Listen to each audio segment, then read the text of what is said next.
Hi everyone, welcome back to Healing Her Sacred Light. And as you can see by the title, in today's video, we are going to be discussing a topic within our Womb Awakening series. And that is reclaiming home births. The aim of this video is to educate and empower women to take control over their own birthing experiences. Hopefully, after this video, you will understand the realities of hospital births and how a home birth can be a truly transformative experience. It's time that we reclaim what was taken from us. Let's get started. Creating life and giving birth are sacred acts. For generations, women gave birth at home, in sacred and peaceful spaces surrounded by loved ones and trusted midwives. It was a woman-exclusive experience. But over time, external forces intervened, medicalizing birth and pushing women into hospital settings where they and their babies are subjected to invasive procedures and unnecessary medications. This shift happened in the 17th and 18th centuries when male physicians began to dominate the birthing process, transforming it into a clinical and business-like procedure. Today, childbirth often prioritizes medical convenience over the natural, intuitive process it once was.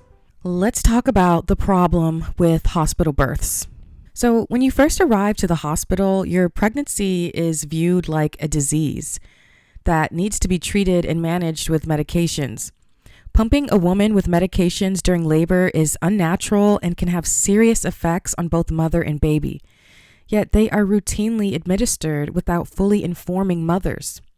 Epidurals, for instance, can lead to fetal distress from hypoxia by lowering the mother's blood pressure. Epidurals also keep you bedridden as your lower half is literally numbed, and this can increase the risk of malpositioning. Malpositioning prolongs labor. Pitocin, synthetic oxytocin. I've talked about Pitocin in a couple of my videos now at this point. But for those who don't know, Pitocin is commonly used to induce or speed up labor. And Pitocin can also cause fetal distress from cutting off the baby's oxygen supply. Babies born under Pitocin induction are also at a higher risk of NICU admission due to respiratory difficulties at birth. I'm going to make a more detailed video on the risks of all the drugs they administer to women in labor at the hospitals, just so you are well informed. But in this video, let's continue on. Restrictive hospital protocols like continuous electronic fetal monitoring often force women into uncomfortable and unnatural positions during labor. While electronic fetal monitoring is standard in most hospitals, research shows that it does not necessarily improve birth outcomes, especially in low-risk pregnancies. What it does do is limit a woman's ability to move freely. And you guys, movement is essential for labor to progress naturally. Your body was designed to move during birth.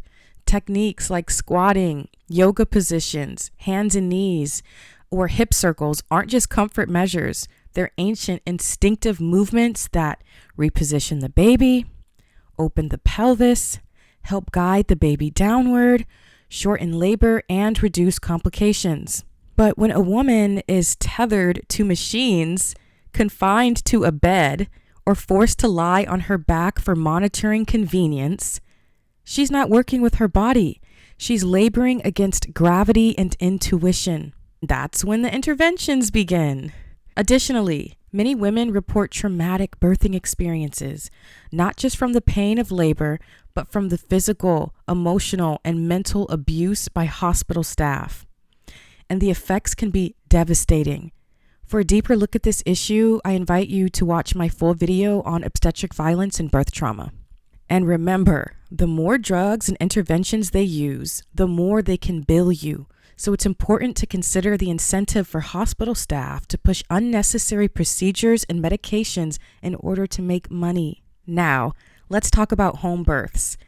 When you give birth at home, you have more control over your experience. You can adjust the environment to meet your needs, your energy, and your intuition. For example, you can have dim lighting, and this helps to create a calm, relaxing environment. You can have quiet surroundings, no loud beeping or doors opening and closing or hospital staff talking. And you can even have soft music playing, maybe some affirmations or guided meditations. Once again, that creates a very calming and relaxing atmosphere. The freedom to move, to change positions, walk around, or labor in water if desired. Remember, movement during labor is essential. You can have aromatherapy. You can use essential oils or herbal infusions like lavender or clary sage to boost the serenity of your environment. If you give birth at home, you can have minimal cervical checks and only have these checks when medically necessary. Intuitive pushing, letting your body lead instead of being told when and when not to push. Perineal support. The perineum is the space between your vaginal outlet and your anus, basically. And so by using warm compresses and natural oils, this can help gently stretch the area and reduce the risk of tearing. And if fetal monitoring gives you peace of mind, you can have it done intermittently, not continuously.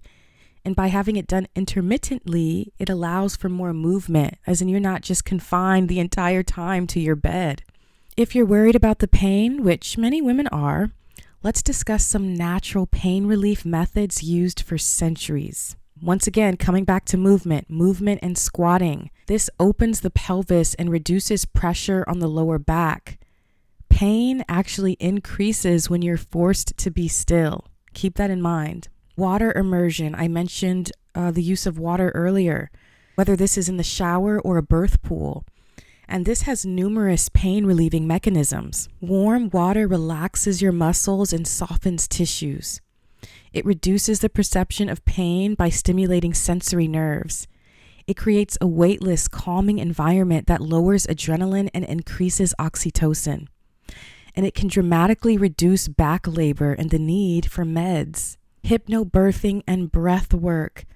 These help you stay calm and centered, which keeps your nervous system in parasympathetic mode, which is your rest and digest mode. The opposite is the sympathetic nervous system, and that is the flight or fight mode. Also, deep rhythmic breathing increases oxygen to your uterus and baby, and less tension means less pain. Counter pressure and massage from a doula or your partner. This can help relieve intense lower back pain, especially if the baby is in a posterior position. Massage also releases endorphins, your body's natural painkillers. Physical touch in general increases oxytocin, which supports uterine contractions and feelings of safety. Let's talk about what it would be like immediately after birth if you have a home birth. No separation from baby. After birth, this is known as the golden hour. And if you give birth at home, you can have uninterrupted bonding and breastfeeding in peace and privacy. I just want to say this, y'all. So when I was a third-year medical student, on my OBGYN rotation, I was present for a woman's birth, and the male doctor was suturing up her perineal area, meaning he was basically stitching it closed. The woman took her breast out to breastfeed her child. And I kid you not, I literally watched as the male doctor's eyes went from where they should have stayed, which was on her perineal area, as he was suturing it up. And his eyes literally went all the way up like this. And trust me, it wasn't a look of awe and wonder. Let's just say that. Okay.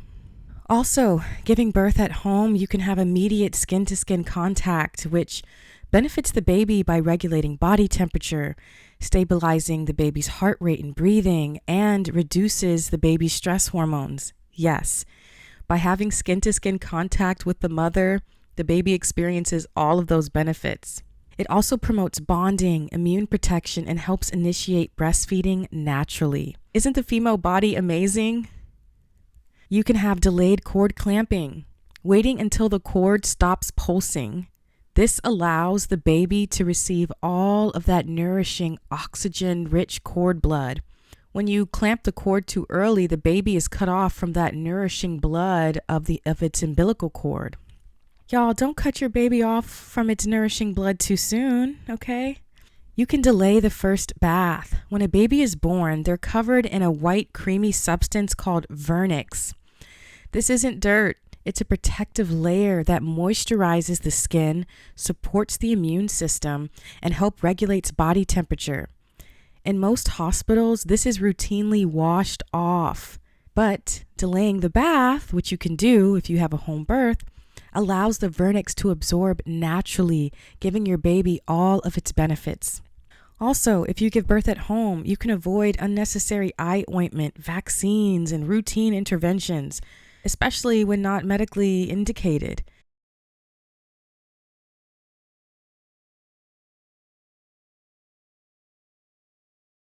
You can also delay newborn procedures like weighing and measuring until after the first feed and golden hour bonding. It's like, hold on, chill out. I just had a baby. Let me spend time with my child. Like, at the hospital, they just take that baby and start injecting it and doing all this stuff to it. And it's just so disruptive. It's like, I didn't like seeing that. And I remember one time the dad was looking like, what are y'all doing? Like, what's going on? And I would react the same way. So next, I want to give you all some statistics to give you some peace of mind about home births. A 2020 Lancet study found that planned home births with trained midwives had similar or better outcomes than hospital births for low-risk women. And Cochrane reviews have also shown that home births have fewer interventions, lower C-section rates, higher rates of vaginal births, and vaginal births are superior to C-sections.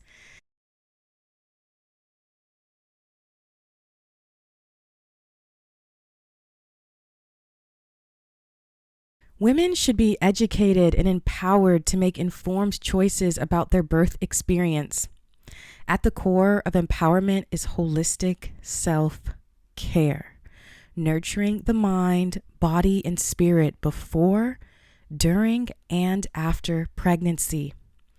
A healthy, well-nourished womb lays the foundation for a safe and supportive birth. Preparing the body for conception through proper nutrition, mindful movement, deep rest, and emotional wellness can significantly reduce the risk of complications and may decrease the need for hospital-based interventions. I understand that home birth is a deeply personal choice, and it must be approached with knowledge, preparation, and the right support system. Let's talk about some of the ways you can prepare physically, emotionally, and spiritually. First, nourish your womb through your diet. Stay hydrated with coconut water and mineral-rich herbal infusions. These replenish electrolytes and nourish your womb from within. Focus on protein-rich foods, fruits, and healthy fats. They provide sustained energy and help build strength for labor. A well-nourished body is better equipped for the intensity of birth. Aim for a diet rich in folate, vitamin K, iron, potassium, magnesium, and other essential nutrients. These support healthy blood volume, strong uterine function, and the development of your growing baby. Strengthen your womb through movement. Daily squats and hip opening movements. These help widen the pelvic outlet, giving your baby more room to engage and descend. These movements also lengthen and relax the pelvic floor, which can help reduce the risk of tearing and minimize the need for interventions. A soft, flexible pelvis supports optimal fetal positioning. Prenatal yoga and pelvic tilts. These help build strength and flexibility in the hips, back, and core. And a strong base gives you better stamina and endurance during labor, while gentle stretches help the body stay open and relaxed. Daily walking. This supports healthy blood and lymph flow, especially in the lower body. This improves circulation, reduces swelling in the legs and feet, and keeps the pelvic tissues oxygenated and supple. Prepare your womb physically. A daily perineal massage. This gently prepares the perineum by increasing elasticity and reducing the risk of tearing during childbirth. It's best done in the final weeks of pregnancy using natural oils like vitamin E, coconut, or calendula. You can drink red raspberry leaf tea. Red raspberry leaf tea tones the uterus and supports strong, effective contractions. You can begin drinking daily in the third trimester around 32 to 36 weeks. You can eat 6 dates a day starting at 36 weeks. And this softens the cervix, supports labor onset, and improves digestion. Nipple stimulation. This actually naturally increases oxytocin. Once again, like I said, which is the hormone responsible for the natural contractions of your uterus. Sex or orgasm. This releases oxytocin and prostaglandins, both of which can help prepare the body for labor. Spinning baby exercises.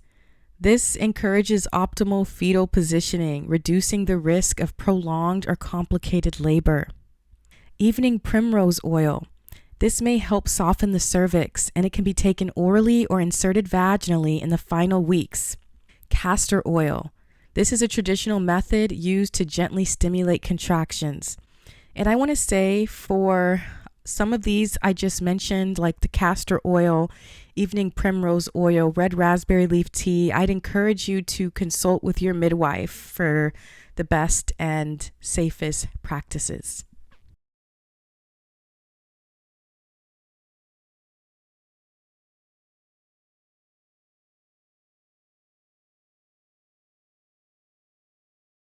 Prepare your womb emotionally and spiritually.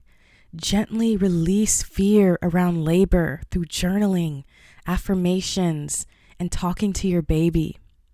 Meditate on trusting your body and remembering that birth is sacred, not scary. The mind is very powerful, you guys. Practice daily breath work to activate the parasympathetic nervous system.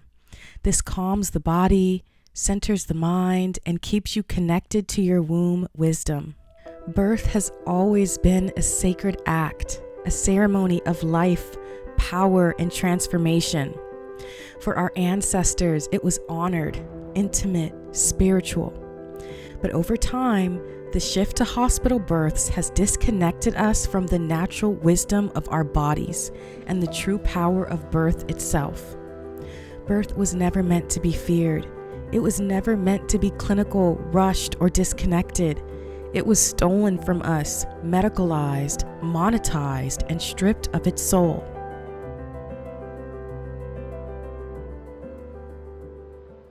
In conclusion, birth is not meant to be a punishment. It is a portal, a divine act of creation. When women are given the right environment, the right support, and the ability to trust their own bodies, birth becomes not just bearable, but powerful, even ecstatic. The pain we were taught to fear is often the result of interference, medicalized control, and centuries of psychological conditioning. The time has come to unlearn the lies, to reclaim the sacred wisdom that was stolen, to remember that we are not cursed, we are creators. And no system, no religion, no patriarchal force can ever take that from us again. Thank you so much for tuning in and watching this video. If you liked this video, please don't forget to like, share, and subscribe for more womb wisdom. I'll see you in the next one.